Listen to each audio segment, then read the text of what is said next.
श्री सुखदेव जी बोले, हे राजा परीक्षित, एक दिन ग्वाल बाल के संग श्री कृष्ण कन्हैया जी गौओं को चराने के लिए हाँक कर खेलने में मग्न हो गए।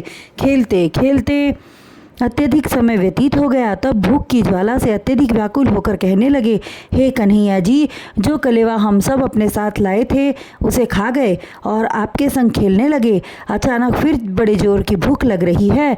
तब श्री नंदनंदन कहने लगे, हे सखाओं, यहाँ से थोड़ी दूर पर मथुरा के ब्राह्मण कंस के भय से वन में छिपकर यज्ञ कर रहे हैं। तुम लोग वहां जाकर कहना कि हमें बलराम जी और श्री कृष्ण जी ने भोजन लाने के लिए भेजा है, हमें थोड़ा सा भात दे दो। भगवान श्री कृष्ण जी की आज्ञा मानकर वे ग्वाल बाल यज्ञ कर रहे ब्राह्मणों से जाकर कहा कि बलराम जी एवं कन्हैया जी ने हमें भेजा है। वे यहाँ से थोड़ी दूर गौएं चरा रहे हैं, उन्हें अति भूख लगी है।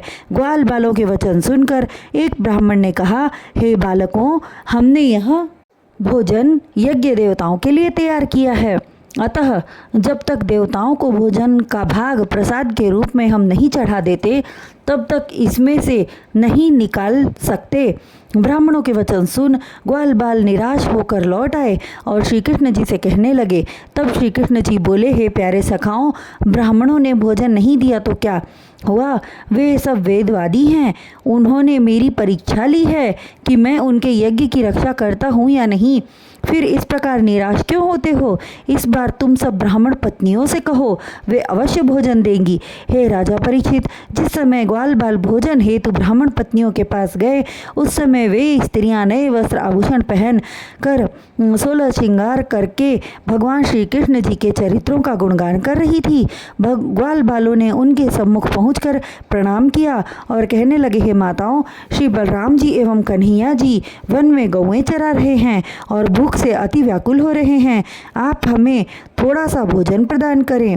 ग्वाल बालों के वचन सुनकर ब्राह्मण पत्नियां अत्यंत प्रसन्न होकर कहने लगी, हमारे धन्य भाग जो कन्हैया जी ने हमसे भोजन मांगा है, हम अभी उनके लिए भोजन लेकर चलती हैं।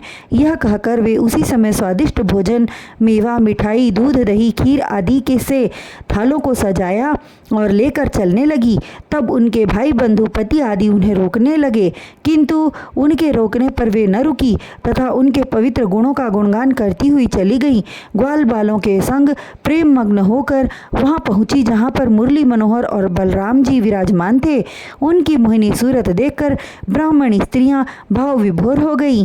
वे आपस में कहने लगी, कन्हैया जी के जिस रूप माधुर्य का बखान हम लोग आज तक दूसरों के मुख से सुनती आ रही हैं, उन्हें आज प्रत्यक्ष देखने का सौभाग्य प्राप्त हुआ।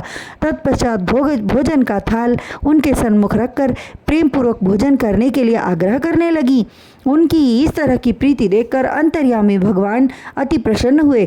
हे परीक्षित, ब्राह्मण की पत्नियां उनके सन्मुख भोजन का थाल रखकर विनयपूर्वक कहने लगी, हे मुरली मनोहर, हमारे पति देव वेदवादी ब्राह्मण हैं और आपके विजय की कामना से राजा कंस की चोरी से वन में छिपकर यज्ञ कर रहे हैं। हे स्वामी, वेद की उपासना आपकी ही प्रिय विधि है, फिर भी यदि मेरे पतियों से कोई त्रुटि हुई हो तो आप उन्हें क्षमा करें, हम आपसे क्षमा दान मांगती हैं।